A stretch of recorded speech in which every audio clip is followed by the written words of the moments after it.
I'm going to make this video. This one is near and dear to my heart.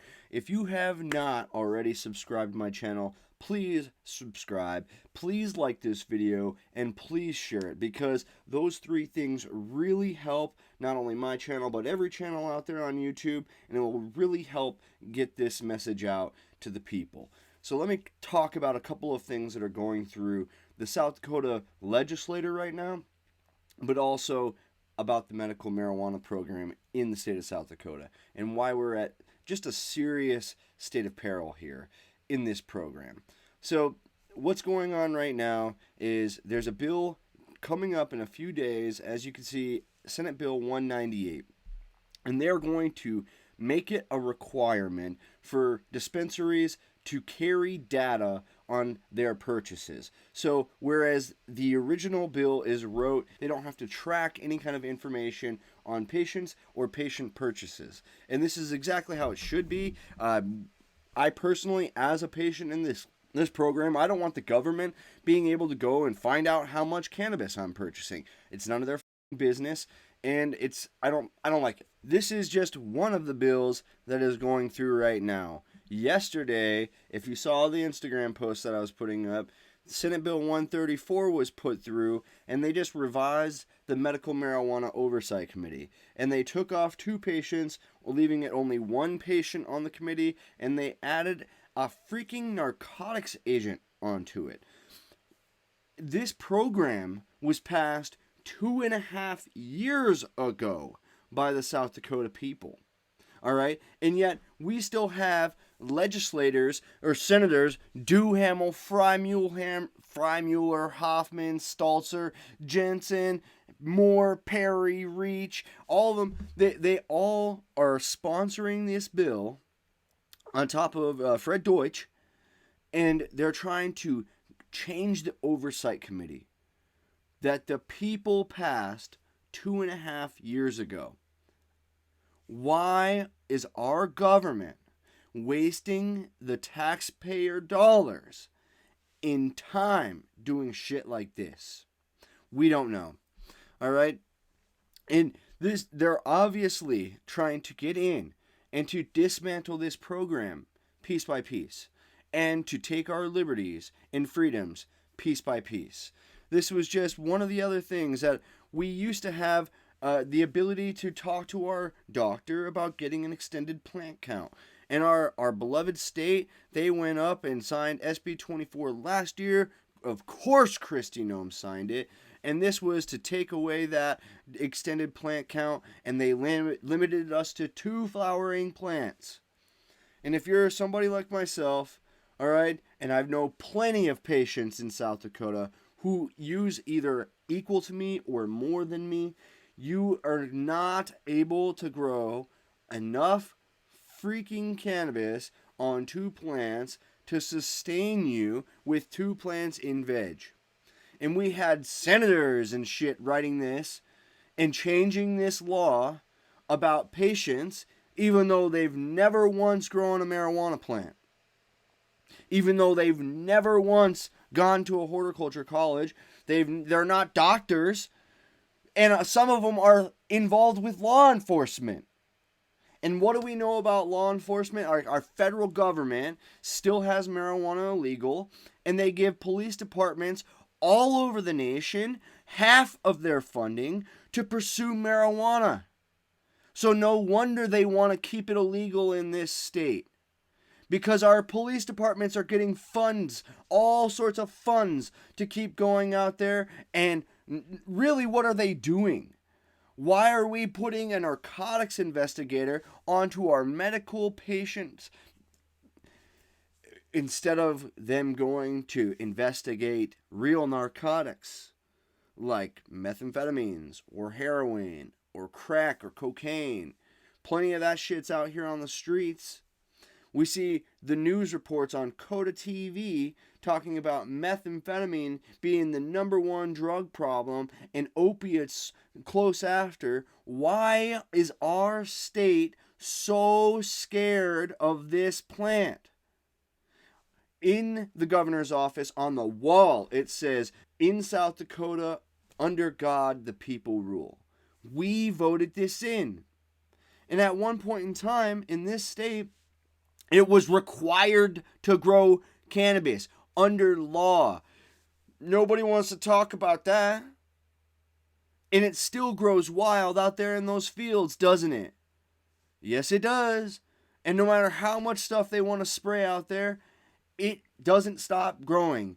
Cannabis is here. Marijuana is here. You're not going to stop it. And I hope you're listening. Somebody up there in the state government, I hope you're listening. You look like fools right now. You look like giant morons, and you look like corrupt little puppeteers working for a corrupt leader.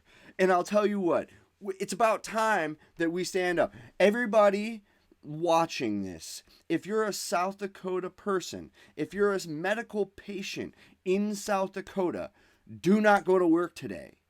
Drive your happy ass to Pier, and you stand there and you say something. And if you can't say something today, you find out what day you can say something. The reason that these things are getting passed in our state is because when I post up all the things, all the numbers to call, nobody calls. This is commonly known as the bystander effect. And especially here, it was stoners, right? You think somebody else is going to do it. You think somebody else is going to call 911 and help. You think somebody else is going to go to Pier. And it's not going to work like that. It's going to take hundreds of us, thousands of us. You can't just look at Kit Jeffries or me, people like who have actually gone to Pier and talked to these people or continually talk. I've only gone once. Kit goes all the time. Thank you, Kit, for all of your hard work. You are like a crusader out there fighting crime for us. And we need more people like that. And it doesn't matter if you're well-spoken or if you're outspoken. We need more people to go stand up for what is right in our state. We know that our governor and our government is out of control and corrupt in multiple things. And it's the fact that nobody is driving out to Pier and flooding the Capitol and standing up and saying their piece and saying, no, enough is enough. You know, and this is what needs to happen. And I'm talking all of you medical patients, especially you older than 65 medical patients who are retirees, who have nothing going on right now. Get off of your couch and drive over to Pier and say your piece. Stop SB 130. Oh, this one already passed yesterday. So we need to stop SB 198. We can't allow our government just to track every freaking purchase that we make. We are getting out of control. We've already allowed them to take our plant counts. We've allowed them to go ahead and take our patients off this committee and add a narcotics agent. Even though we voted on legalizing this substance because we don't want it viewed as a narcotic. Our government is out of control. And unless we band together and we actually use our voices, this program is going down. And let me tell you something you already know. If you're a patient here, if you're a business owner here, you definitely know it. All right? We're in a hard spot. I have patients coming in all the time saying the prices are too high. I can get it off the street. The South Dakota state government turned away recreational, and you created the largest black market that there's ever been. Because once the recreational vote passed, so many people started growing marijuana, and then you overturned it. But the cat was already out of the bag, wasn't it?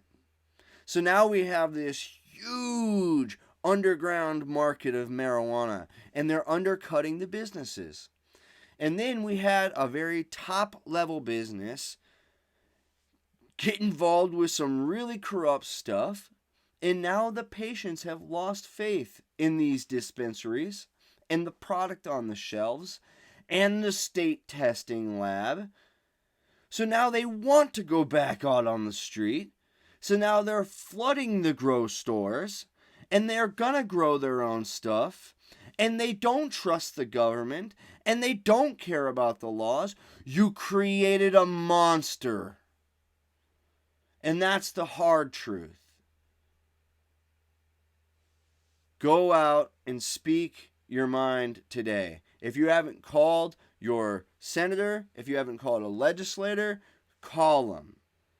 If you haven't gone to peer and said your piece, go. Write any letter, talk to any person, open your mouths, because without action, we are going down. Please like and share this video. Thanks for your time.